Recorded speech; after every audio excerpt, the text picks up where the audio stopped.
Welcome to the Meeple Syrup Show, where designers discuss design. We are on episode 19, signing the dotted line. And you'll notice we're a little late. So I first off want to apologize for the technical difficulties, but I think you will find this show so worth it that it was worth a little delay. And for all our YouTube subscribers who watch later, you don't even know. You didn't have to stay up even later. So for you, it doesn't matter. But Sen, what have you been playing Hello. this week? I've actually been playing lots of different games. Summoner Wars. Ethan cleaned his room, so we bought a bunch of new sets for Summoner Wars.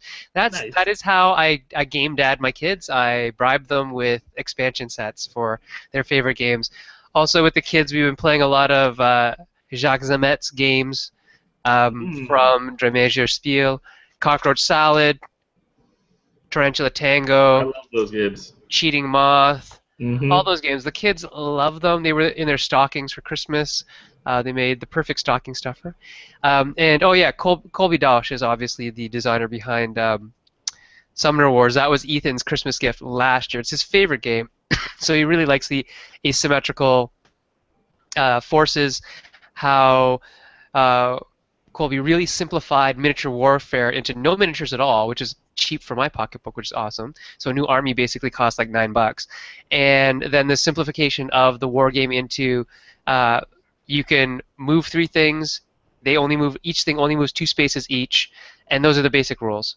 And every turn you do the same thing, but who you're moving dictates a little bit different of how your combat works or how you move, depending on the characters that you're doing. So Ethan really likes that, and then all the family really likes playing these really fun little games that Jacques Semet made, where it's a lot of it's kind of similar in that you're trying to get rid of all your cards, but it's how you do that that's really quite creative. So how about you, Daryl? What have you been playing lately?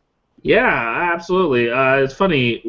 I think we have a lock screen. We're getting a bunch of messages, which I'll use this as an excuse to mention to our viewers. Thank you for commenting on the YouTube. That it stuck on me while Sen was talking. I don't know what was happening there, but we're just technical difficulties crazy tonight. But thank you. If people have questions or comments for the show, join the discussion there. There's some really fun people over there chatting games, and whenever you have a suggestion or a question for the show, mention it there. Or if you're on Twitter, send us a tweet, and we'll try to squeeze your questions into the show. If we can't during the live show, then we'll try during the after show. But games that I've been playing, I actually this weekend I was at Breslau Game Day, and I got to play Northwest Passage, a GAC game. Very excited about playing that. I had never been crushed in a game so bad. Like it was shockingly bad, and it's funny because it's not like it was my first play, but it was a nice humbling. Like it had been a while since I think I scored. Like at the beginning of the game, people asked like, "Oh, what are the typical scores?" And I was like, min this, max this, and I hit my min. So that's a game by. Oh, hey, here I am. So that's a game by Yves Tourigny, Yes. who is a fellow GAC member, and it's a great tessellation game. So it's a tile laying game, but the tiles are very different. They're actually oblong tiles, so two by ones, and the way that you can manipulate that is much. It's much different than playing a tile game where it's just one by one tiles, right? So kind of interesting. The Absolutely. sun I also mechanism is so cool, I though. also got to try Roll for the Galaxy, Oh which yeah, I saw that I this thought weekend as was well. fantastic. And I don't know. I was trying to explain to people around. They said, "Why do you like this more than Race for the Galaxy?" And I didn't have a good explanation beyond the fact that I have fun when I roll the dice because I have this excitement moment every time. And I don't have that excitement moment when I'm playing the card game. So even though the card game, I would argue, is a more elegant design, Hmm.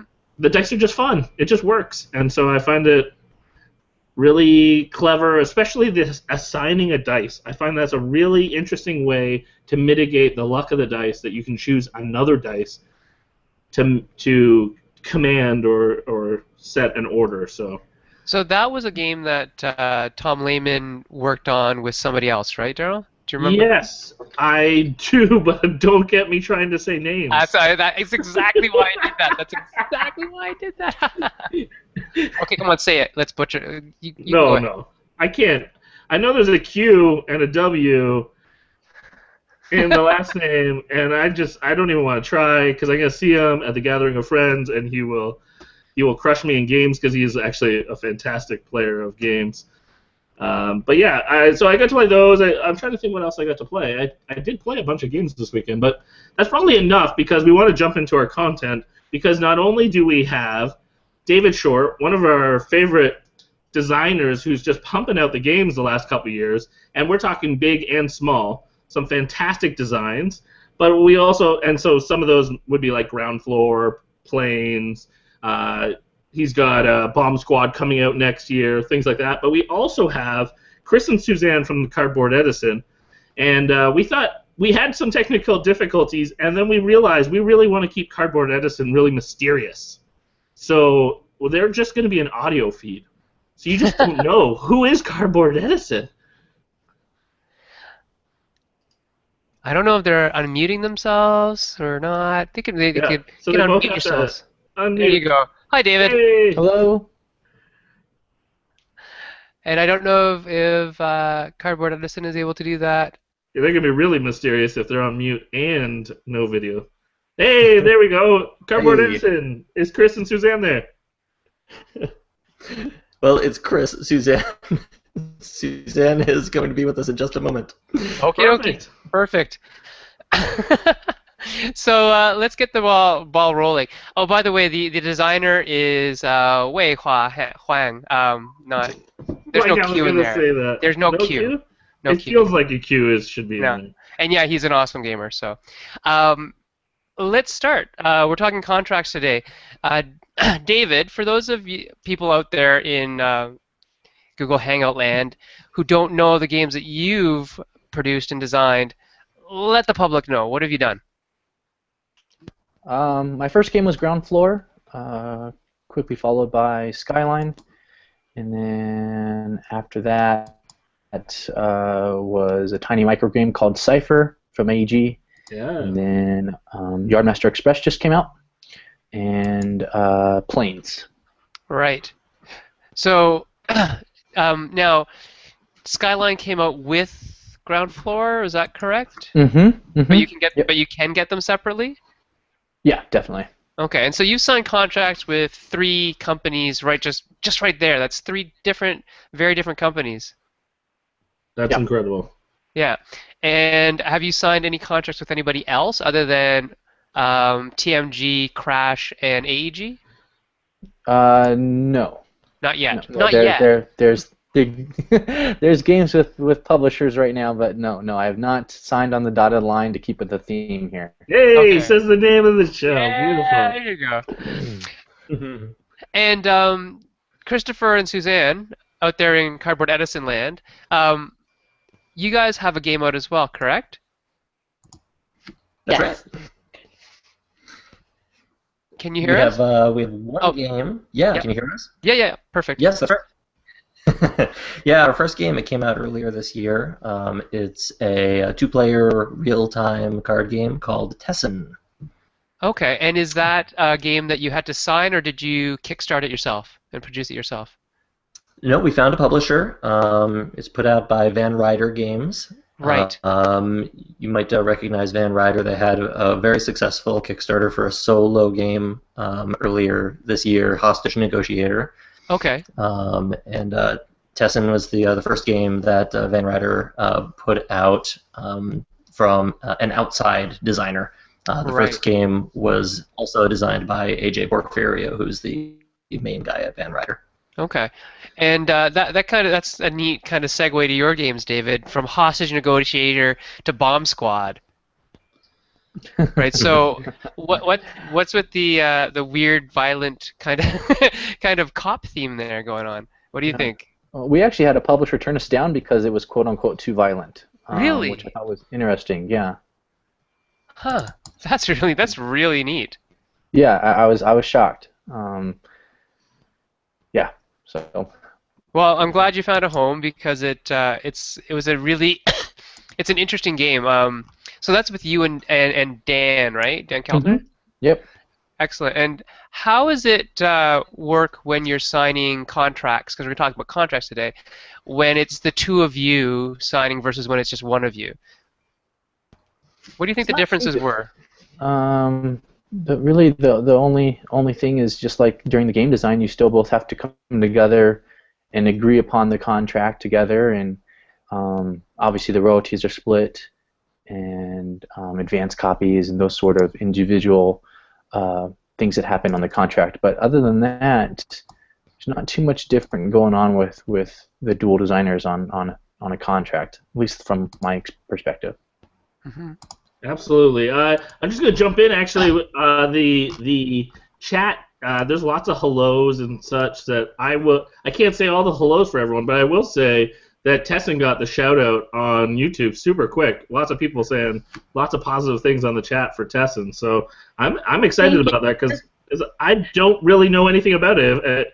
Lack of research on my side, and I apologize. But what I do know and what I'm really excited about talking about research is you have compiled a fantastic survey, and I was curious if you could tell our listeners, our viewers, what survey you did and how did it start? Yeah, we ran an anonymous survey of game designers who have signed a game with the publisher.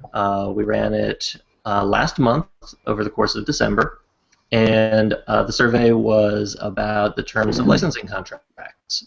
And so we asked about various terms, royalties, advances. We asked about demographic information, about the designer and the publisher, and we're just starting to put out the results of the survey. And we've got the first two parts put out, and they are kind of the high-level findings, kind of what are sort of the industry standards on various contract terms. Okay, so let's start taking a look at what we have up on the screen right now. This is your infographic that will be up on your website, www.cardboardedison.com, correct? Yes. Okay, Yep. And we're in part one, pre-publication terms. So what were you guys wanting to find out there? Suzanne, do you have a... Yeah, we basically wanted to know what people generally get as an advance, what is the average royalty, how many copies they get, so before you sign, kind of what's agreed upon. Okay. And let's talk about the first one. What was the most interesting thing you found out about the advance? I was really surprised at how many people did not get an advance, actually. That surprised me. The second thing that surprised me was how many people got an advance of $1,000 or more. That was 27%, which was, I thought, pretty significant. Wow, that is significant. I mean, I can't put David Short on the spot and say, are you the none or are you the 1,000 plus? But we won't do that. But I'm going to keep jumping in and pointing to David out of curiosity. Before a study like this, I mean, now designers could look at something like this. But who did you talk to even find out about things like advances and contract negotiations, board game world? Did you have like a mentor or a website you went to? No, I didn't have that luxury. I did ask a few questions here and there in Board Game Designers Forum, and then a little bit in the BGG chat. There was a game design chat back in the day. It doesn't really happen too often anymore. But it wasn't anything clear, and so it was mostly a stab in the dark, really, to get going. Absolutely, absolutely. And I'm curious, going back to the survey, we're scrolling down, and we're seeing credit. And there's been some great, we had Bruno Fedoti on recently talking about artists and creators needing their name on the box. Were you surprised about the data you collected on people being credited? And this is for Cardboard Edison. Right. Yeah. I mean, as far as the issue of credit, we kind of split that into two parts. Does the designer get their name on the box? We know that's from everything we've heard over the years, designers have gotten that type of credit more and more. And the survey results seem to bear that out. Very, very, very common. In fact, it's rare for the designer to not get their name on the box. But the flip side of that is that the name is pretty much about it as far as the contracts are concerned. If you want to get, a website, or if you have a logo for a design studio, something like that, that's much less common. Yeah. So one of the things that we found, I think I might be one of those 10% no's on some of my contracts, is that when we work on IPs, like specific intellectual properties, that we won't be allowed to put our name on the front of the box because it conflicts with the IP, because we didn't actually create the IP, and if our names are on there above, something like X-Files. So X-Files, the board game that's coming out, it's Kevin Wilson who did the design, but you won't see Kevin Wilson's name on the front of the box with it because the IP won't allow it, right? So that may be where that came from, is me being not allowed to put my name on certain boxes for that 10%. But other information on the box. So we have, through the Game Artisans of Canada, a logo that, there I go, a logo that we try to get on the boxes in order to sort of show that anything that a game artisan makes is a vetted product. So we kind of want to give weight to our brand, our sub-brand, kind of like the design house, like you're saying, Chris. That might be a thing. David, have you ever tried to get anything on a box that isn't your name? No, I can't say that I have. I've got a little design group here in Tucson that we envy your guys' GAC that you have going on with your brand. I'd love to see something like that come together. That's such a really cool thing. Now, do you think, David, that it's something that the publishers should let us do in terms of, get a little more brand recognition for ourselves other than just a name if we had a logo? On the box, I'm not sure what I would do if I was a publisher. Certainly on the rule book. Okay. I don't know. The box, I don't know, seems pretty sacred. Yeah, we've only got I'm against it. Yeah. I'm not saying I'm against it. I'm just saying if I put myself in the place of a publisher, I'm not sure what I would do. Yeah. We've only got the GAC logo on the box for some games, and I don't think any of our personal Jay's and mine have got it on, but other designers have. But definitely on the rules, they've definitely been in the rules, and most of the publishers are a lot more lenient with the rules because it's not like it's overtly advertising somebody else's thing, right? Right. And as a graphic designer, David, I guess you would say, yeah, there's a lot of power in a logo, right? So exactly. Putting it on the back of the box. Mm-hmm. And then there's conflict, right?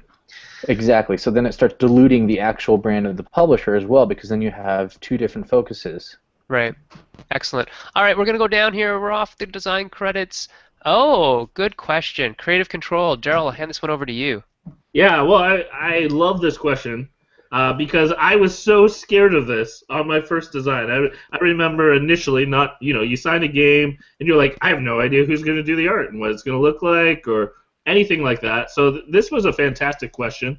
Could you tell us a little bit about it? Cardboard Edison, how much say, were you surprised by the results, and what is a yes and a no? Could you define that for us?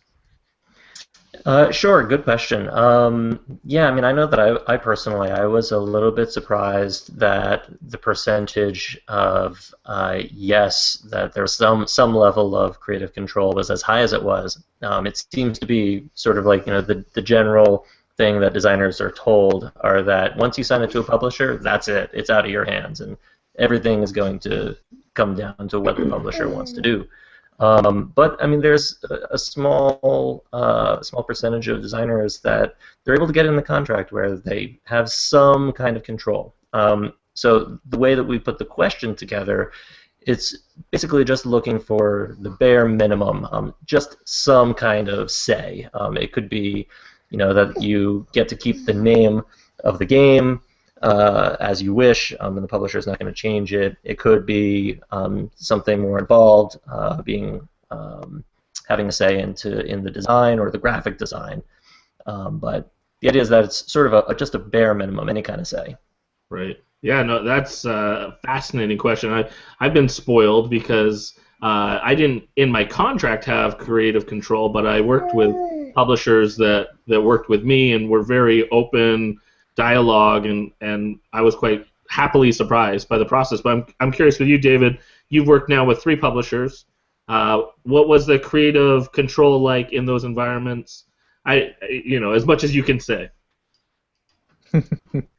I too have been spoiled in that realm.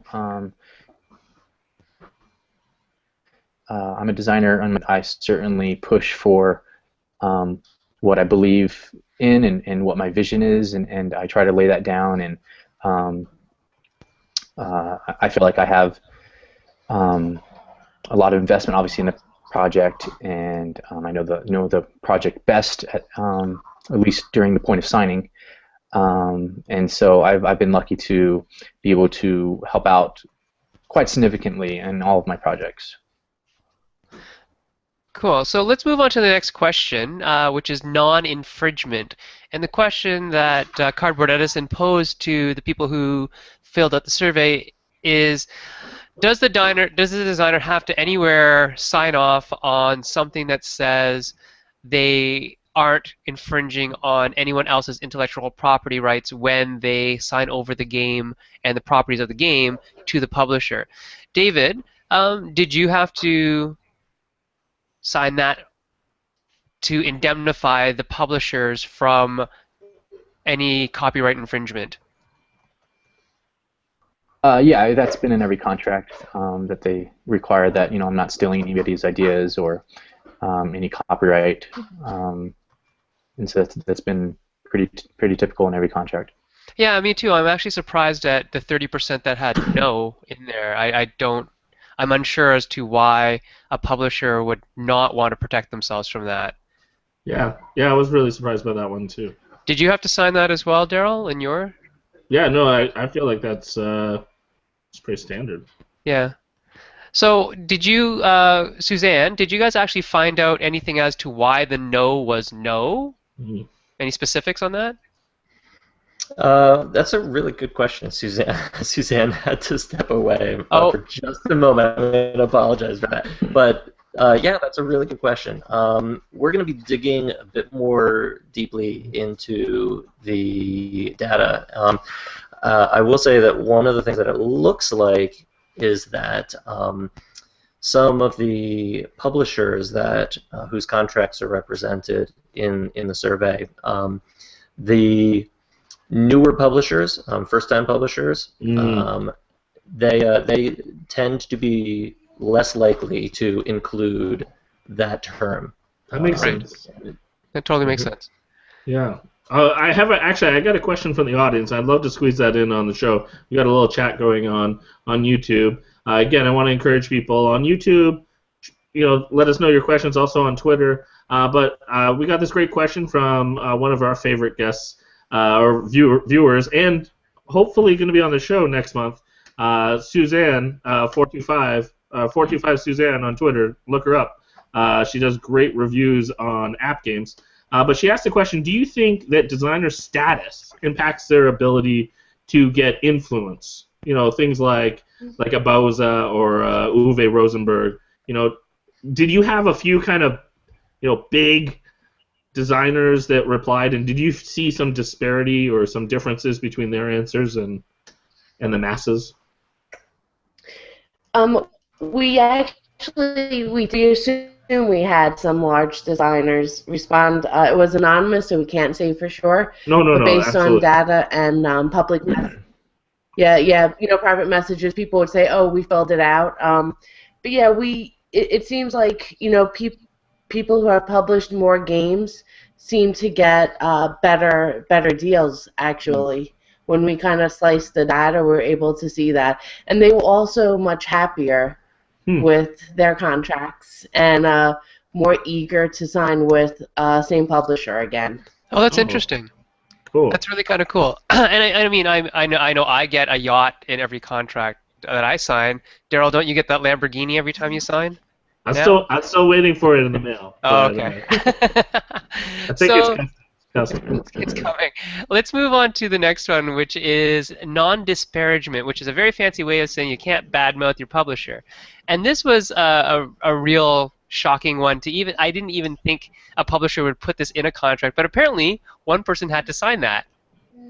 Somewhere had to sign that. Yes, they were bound by law, by this contract, to not publicly criticize the publisher. David, have you ever seen anything like that? I can't say that I have. Yeah, that's really strange. And Daryl, did you ever see anything like that? Honestly, this is funny. I recall doing some contract research before signing my first contract, and I found some forums that talked about this. And I thought to myself, to be honest, I wouldn't have a problem signing that. I just would hope that you'd have a relationship of trust anyways, that you wouldn't have to sign something like that. I mean, the industry's too small to not try to put, the best foot forward. I mean, you all have a shared interest in the project, so. Yeah, I mean, I would probably not sign with somebody I felt that I would have to not sign that with, but I would not. You know what I mean? I would not sign that. I would not sign that. But I've never seen it, so it's interesting. Oh, look, and that's exactly what you guys found, right? Yeah, exactly. And one of the interesting things about that is that you're right. There were very, very few people who took the survey that had that in their contracts. The few that did, it looks like it's typically something that is done by very large publishers. So more mass market, kind of getting outside of the hobby games a little bit.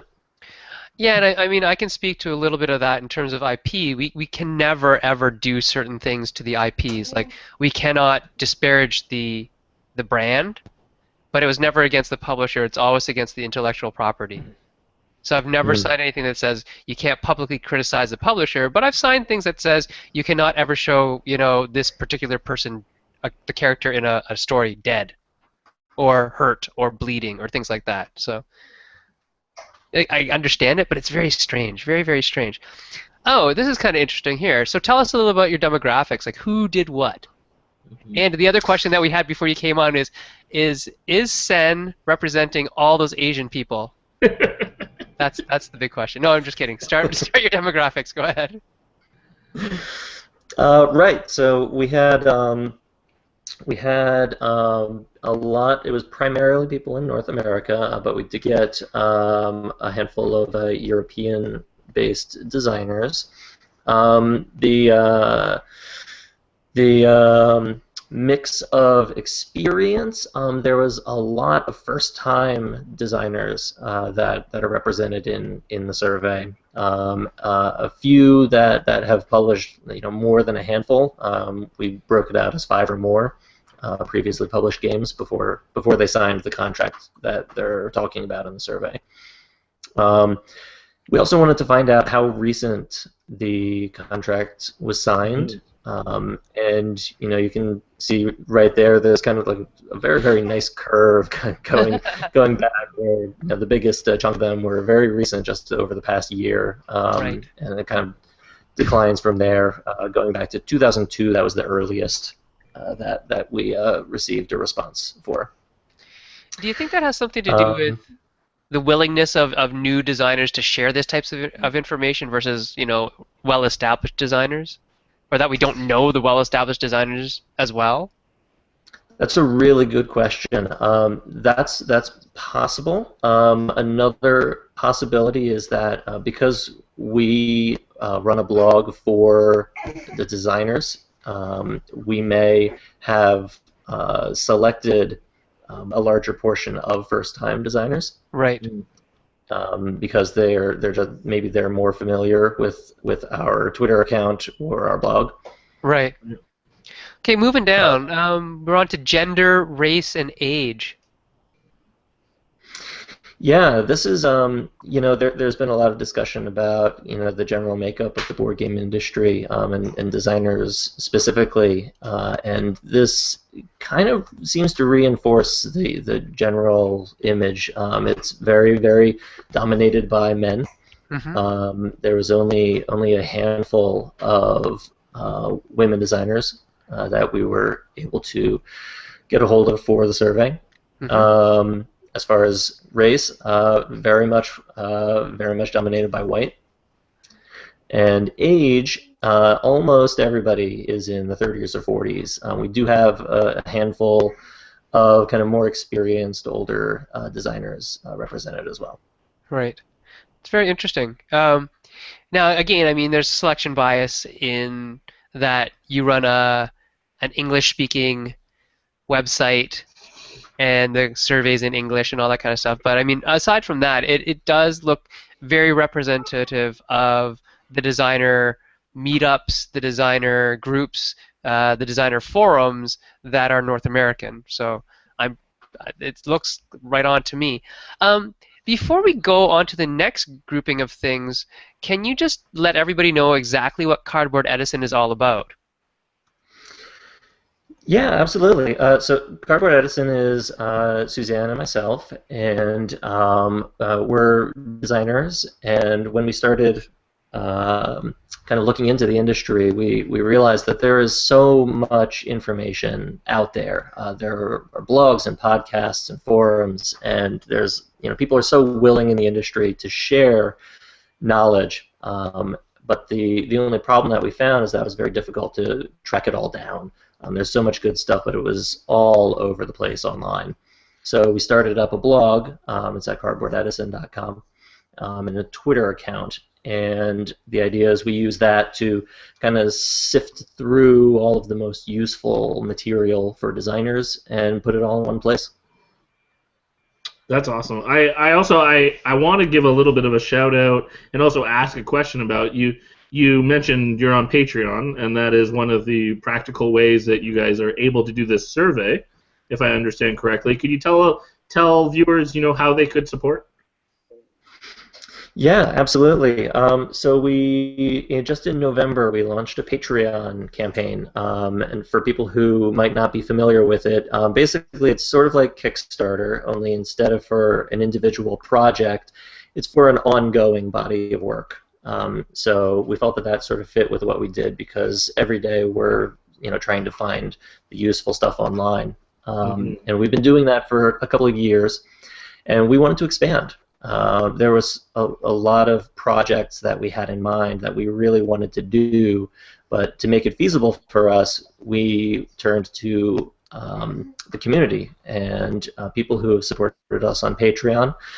The reason that we did this survey on licensing contract terms is because we hit the milestone to do it on our Patreon campaign, and we really owe it to the patrons there that we were able to do the survey. All the money from the first 2 months that we raised through Patreon went to putting together the survey. And the first couple of infographics is just the beginning. We've got half a dozen lined up That's that excellent. we're going to be releasing over the next couple of weeks. Yeah, what a great way to put the money to work. Yep. I know, and we had talked before the show a little bit about because Meeple Syrup, we're going to be trying a Kickstarter, and so we are even wrestling with Patreon, Kickstarter. What's the best set? We're not exactly sure. We're going to try to figure out. We're going to try a Kickstarter, and from there probably learn one way or another the best way for us. But I really want to encourage people, if you're not on Patreon, go check it out. There's some great reviewers, some great people in the industry trying to create resources like this. And so support Cardboard Edison, support some of the fantastic reviewers on there, and etc. I mean, I really want to encourage. We are getting some of the best type of resources where people are doing this really on the side, on top of their job, on top of everything else. And so I really want to encourage people to check that out. Also, changing gears slightly before we jump into the royalty question, and it kind of ties in, is David, could you tell us a little bit about how do you pay the bills beyond board games? Can you tell our viewers, what do you do with your time? Obviously, you have some successful games, but clearly the not enough royalty coming your way to be able to quit all your jobs. So tell us a little bit about what you do. I'm a graphic designer currently, and prior life, I was an architect. I plan to revisit that. Awesome, awesome. So Sam, why don't you jump into this the royalty question? Righty ho. Okay, so we're looking at royalties, and the question was asked, what type of royalties do you get? And they use a handshake there to signify that the deal has been sealed. So the graphic shows over here in the green area that the overwhelming majority of people got a flat percentage of the game's wholesale price. So I'm going to go back to Chris and Suzanne and ask them to explain all of these things because they're all different.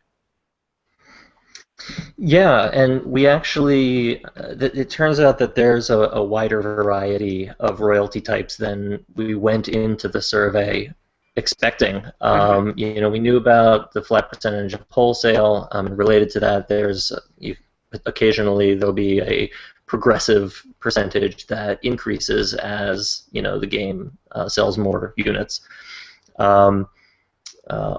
Alternatively to the wholesale, you know, the royalty can also be pegged to the retail price. That's the second most common thing that we found.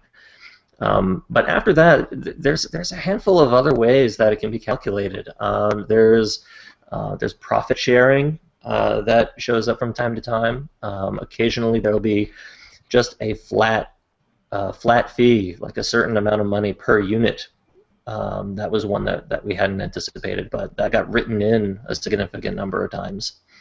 And then let's see, and there are a couple of other ones as well. But yeah, you're right. The wholesale price, that is the most typical. Did you find anybody that, especially in that 13% other, that would have said that they were doing work for hire? So it was just like $1,500 flat, you're done. Yeah, there were a couple of people who said that they did not get a royalty at all, and then elsewhere in the survey they explained what that meant, that it was just a flat amount that they received. David, what have you seen in your contracts? Not the actual percentage amounts, mind you, but just types, MSRP, wholesale, flat rates. What have you seen? Yeah, I've seen a couple of those, but mostly it's been wholesale. Yeah, I think wholesale, if I remember correctly, is actually the easiest for the publishers from their point of view, accounting-wise, because that never changes, or changes very rarely. Whereas the MSRP, they don't control; they just kind of set what it is, and and liquidation and all this other stuff matters. I don't get it. I just sign my name, so I leave other people to worry about the money. Daryl, what have you seen in terms of contractual agreements for royalties that reflects that? I don't have a ton of personal experience. Obviously, I mean, I'm kind of the newest designer here, but I have chatted with a lot of different people in the industry. One thing that both Sen and I both got to sit in on, which I thought was fantastic, was at Protospiel North. We sat in on a panel discussion where they had a bunch of different publishers talk about why they choose the royalty structure they do. And some of that was talking about everything from them talking about what they felt like was fair, if it came from, you know, royalty off of profit, royalty off of MSRP, or things like simpler books. You know, really every publisher is different. They have different motivations to why they're setting up their royalty structure one way or another. So I thought that was really informative. And so I've seen now, not personally, but via, you know, my connections, probably a little bit of everything. So I find that interesting to see the spread of, you know, what types of royalties people are getting. And definitely, there's the new market of you know, Kickstarter as well. Yeah. That changes the royalty structures for some people as well, depending, because we've had stuff where we're getting a different price point or royalty price on items that are sold pre-Kickstarter or during Kickstarter. Yep. And items that are sold post-Kickstarter. So yeah, definitely had those conversations of, you know, this is what we can do there because, you know, it's not going through the same type of chain. Same with, you know, rising royalties. You know, things like certain amount of units, then, you know, royalty structures can change. I also want to just give a shout out again. I hope I'm not harping this too much. That people gotta watch this show, because right now there is a fantastic conversation going on in YouTube.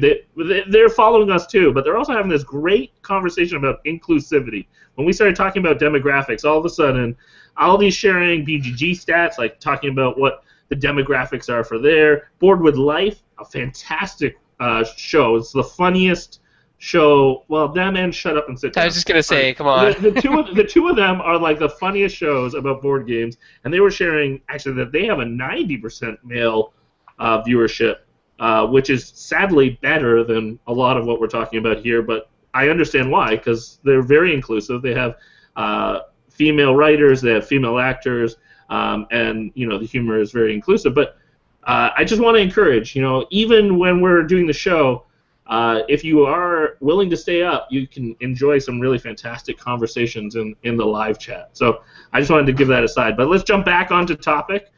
Sen, why don't you lead us through the royalty rate discussion?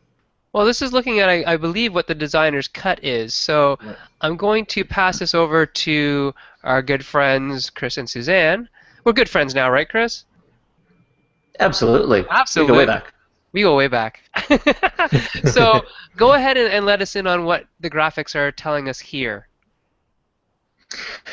Right. So what we did here was we looked specifically at the two most common royalty arrangements, the percentage of wholesale and the percentage of retail. And then we looked specifically at what the royalty rate is under each of those royalty schemes.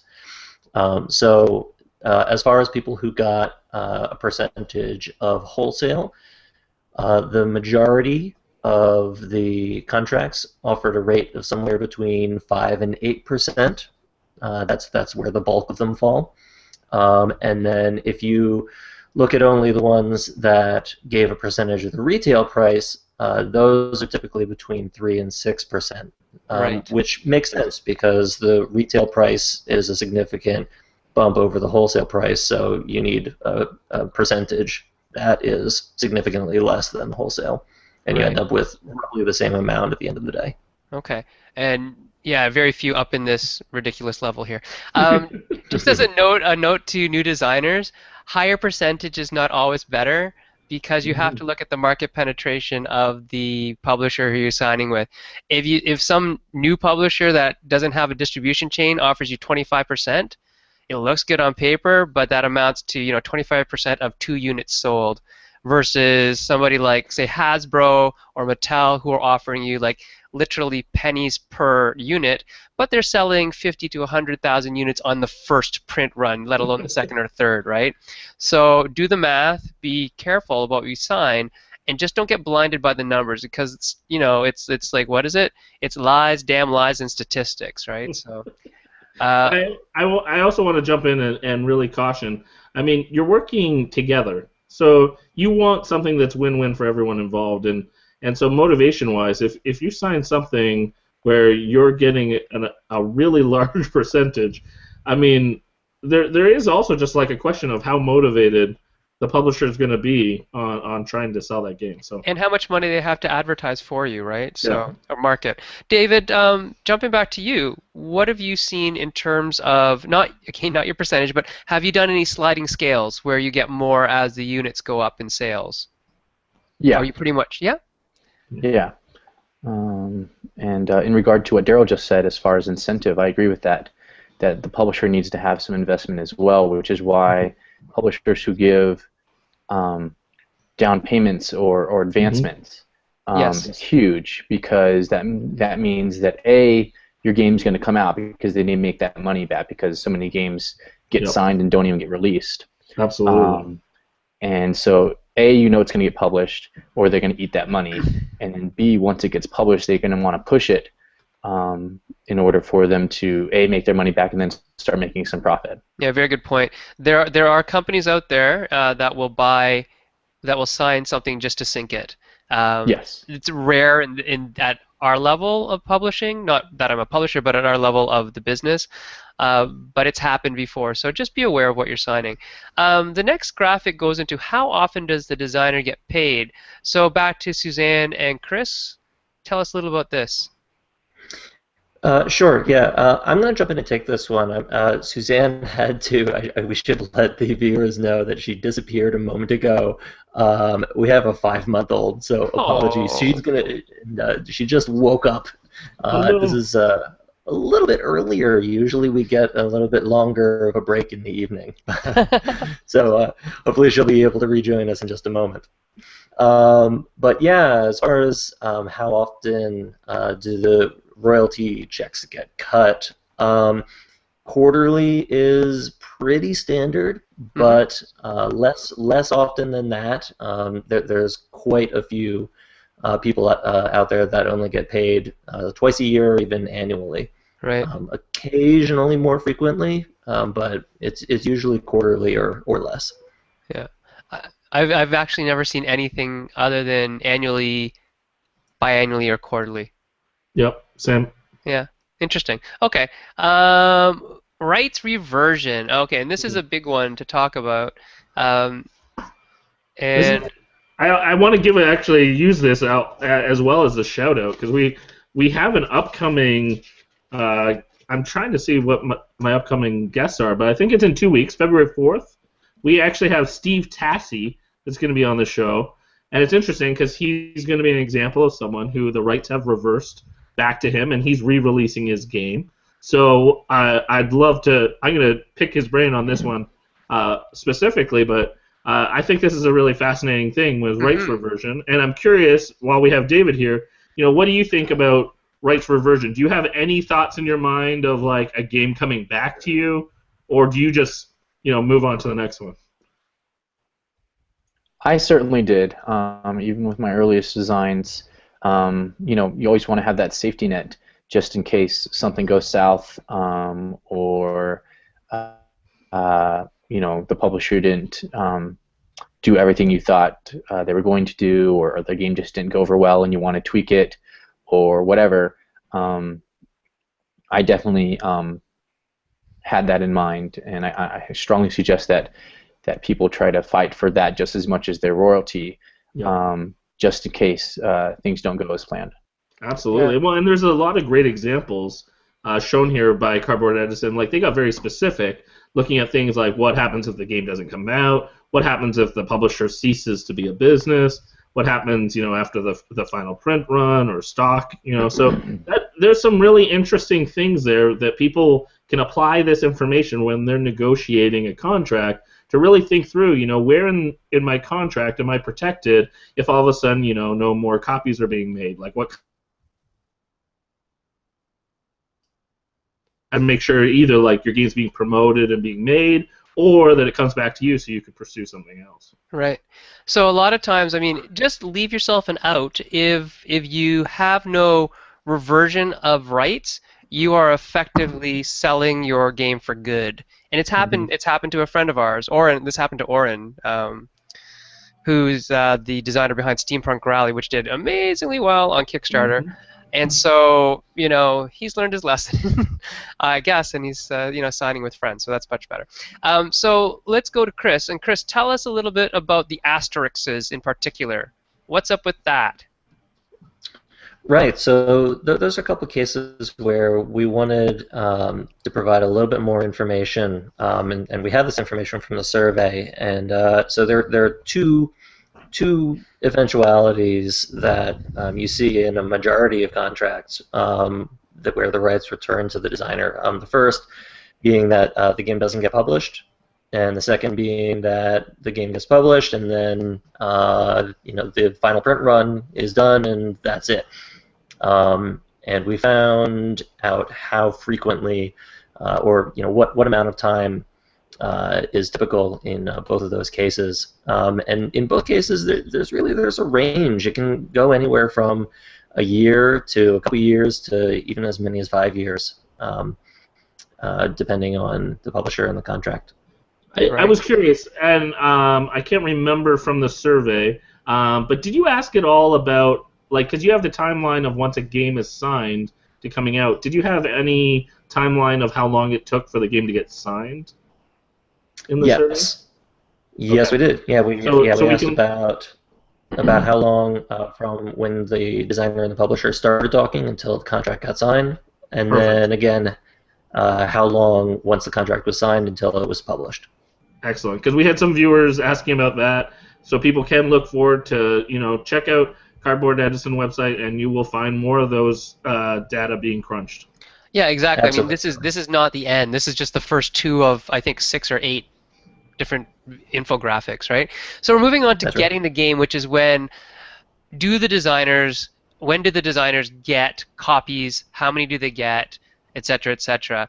And I mean, just really simply here, I'll go quickly through this, is that most people get something, and it's usually within the 1 to 9 copies, and some people get an amazing amount of copies at the 30 to 29 to 30 end here. But I'm assuming that's probably for smaller games. And then also over here, Cardboard Edison asked the question, can the designer purchase discount copies? And it's pretty much an even split between yes and no, 60-40 roughly. And that's something that we're building into ours as well. Our contracts now is, hey, can we purchase copies at wholesale? Just so that we, are able to get more copies if we want to give them away as prizes or to friends or whatever, right? Some companies are better than others at getting you the copies on time. Some companies are notorious at not getting you the copies, even though they promise you the copies. So just execute your rights as much as you can.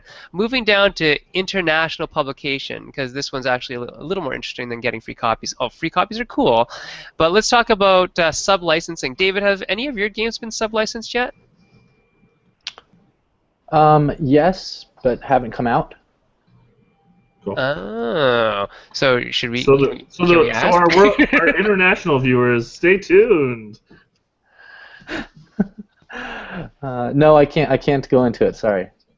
Oh, darn. Daryl, did you have I thought you said you had a question, or? I did actually, and then you sped through free copies. You're like, no one wants to talk about free copies. And I'm like, I want to talk about free copies. We can scroll back up.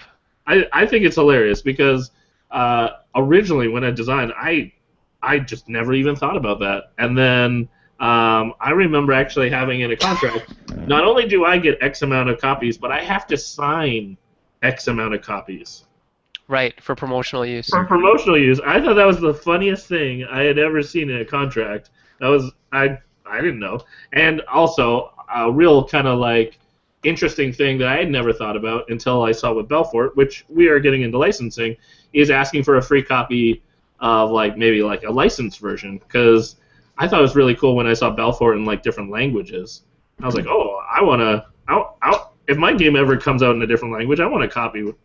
So I don't know. I mean, I wanted to give that shout out, and I was curious with David, how many copies did you get ballpark, just for people to know?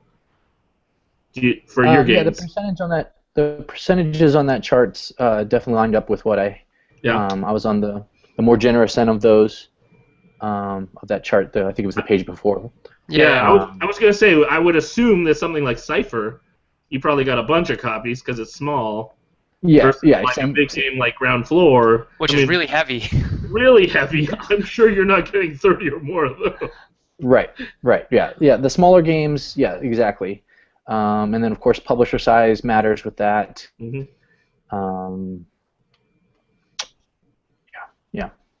Yeah, okay. So let's move on to this international sub-licensing stuff. I'm really surprised at that big 30% at the top there that is not addressed in the contract. That is one thing that Jay and I absolutely adamantly put in every contract. Have you thought about international sub-licensing? What are the limitations of your rights? So, Christopher, can you let us know about what's going on in this particular section of the infographic, and also tell us who made these wonderful charts? They're awesome. Yes, they absolutely are. All of the graphic design work was done by Brad Smoley. He is a graphic designer, and he's also a game designer. Great guy. He actually designed the Cardboard Edison logo for us, and so when we had these reports to put together, he was the first person that we turned to. Yeah, does great work. Mm-hmm. So yeah, as far as sub-licensing goes, you mentioned you were surprised at at the 30% where it wasn't addressed, that's also another thing that I was surprised about. It's the kind of thing that it's probably a good idea to try and get it addressed up front, because it could lead to problems down the line if you and the designer and the publisher aren't on the same page. Exactly. But that said, it seems like the most common arrangement when it's actually addressed in a contract is that the publisher will work out a separate agreement with the overseas publisher. The domestic publisher receives a percentage of the sale and then splits that percentage with the designer. Mm-hmm. Some of the people who responded to the survey told us what the actual split was, though we didn't ask it in the survey, and it goes anywhere from 50-50, split evenly between the designer and the publisher, down to 80-20, where the publisher gets 80% and the designer gets 20%. Interesting. All right, let's moving on to related products. Another area that Jay and I are very adamant of keeping in our contracts is how our expansions, digital versions, etc. handled. So tell us a little bit about this, Chris. What did you find in your study? Basically, that there's no real common standard across contracts. It's a bit haphazard in how they're handled, if they're handled at all. A lot of the time, these different products are not addressed. Sometimes some of them are addressed, sometimes others, and it's it really there's a lot of variation in that. Yeah, it's again something that we need to keep in mind, because with appification of things, if there's monetization of things like ad space in your app or in-app purchases or things like that, you as the designer need to protect yourself and stake a claim there if possible, right? So that kind of stuff really does need to get handled in such a way that it's either said it's not within the scope of this contract, but it will be done in another contract, or it is in this contract and it's, a lot of them will follow the same rules as this contract. But digitization and appification actually make this a whole new ballgame now. A couple of years ago, it wasn't quite the same issue. David, do you have any experience with apps? No, not yet. And are you hopeful that Bomb something like Squad's that? coming with. I'm sorry, what was that? Oh, I said, are you hopeful that you will get an app version of something out? Yeah, I am. I think that'd be awesome. Bomb Squad's coming out with an app with the game, but that's just a companion app. Sure. As far as an app that runs the game, I haven't had an experience with that yet. I have, Skyline's up on yucata.day, but that's not a mobile app. Oh, I didn't know that. That's cool. That's pretty cool that that's up there. Neat. Okay. Daryl, you have a question?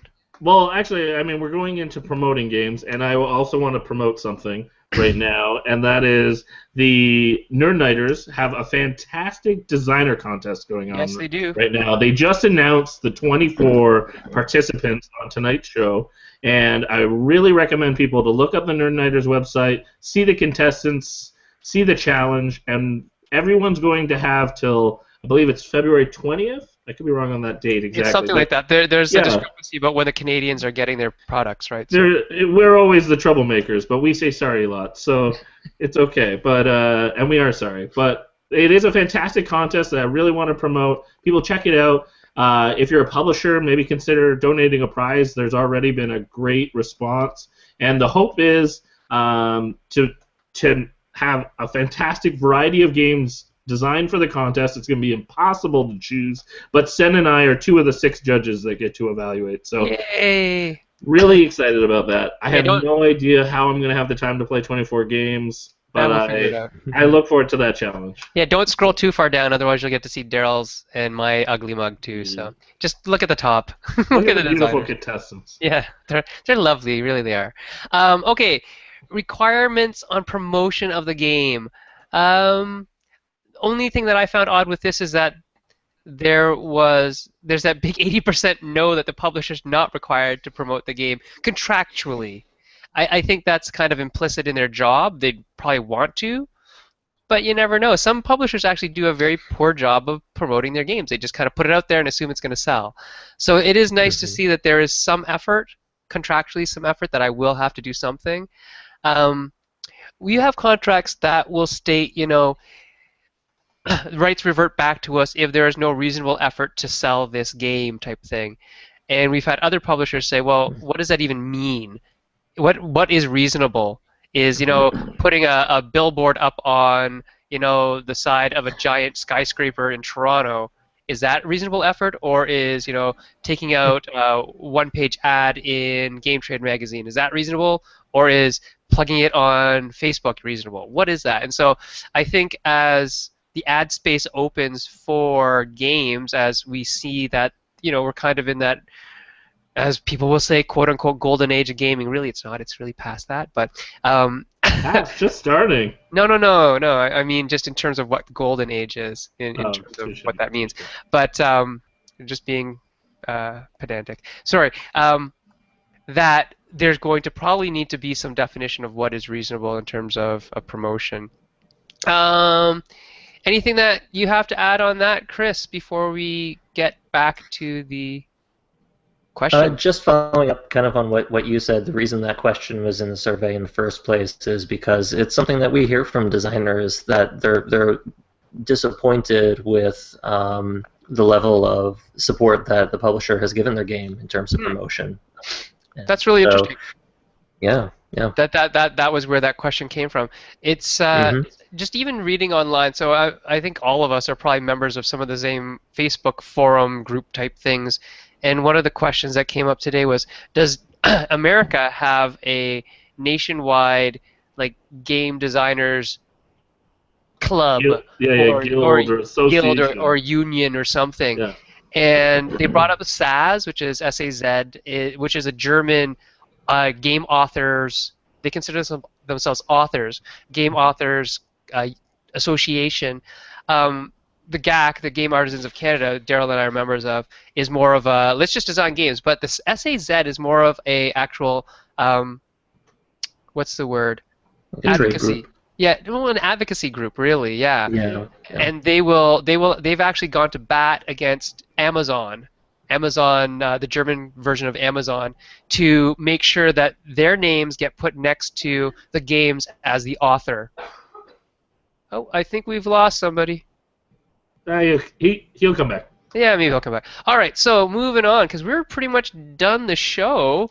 Let's go to Daryl, and I'm going to turn off the screen. Daryl, go ahead. Take it away, sir. I'm wrapping up. I cannot believe how fast that went. But I guess that's what happens when technical difficulties and the chaos. I really appreciate everyone sticking with us and joining the conversation a little late. I know for myself, I'm going to be rewatching this episode and just going back to Cardboard Edison, looking over the stats and the demographics. I think this is really helpful information, and I appreciate that Cardboard Edison was willing to come on our show and share that. So again, I really want to say thanks. I want to say thanks to David for being on our show. We didn't get to pick your brain as much on design questions, but on contract stuff. So I'm not sure if you're willing to stay for an after show, but if not, we have to have you on the show again, because I want to ask you about so many of your games because I love them. I also want to give a shout out for next week's episode. We have Ted Elsbach and Evan Derrick on the show, and we're going to be talking about scaling games. So, like, how do you design a game and scale a game well to number of players? So I think it's going to be another fantastic show. So thanks for watching. Keep designing great games, and hopefully I'll get to play your game soon. Cheers.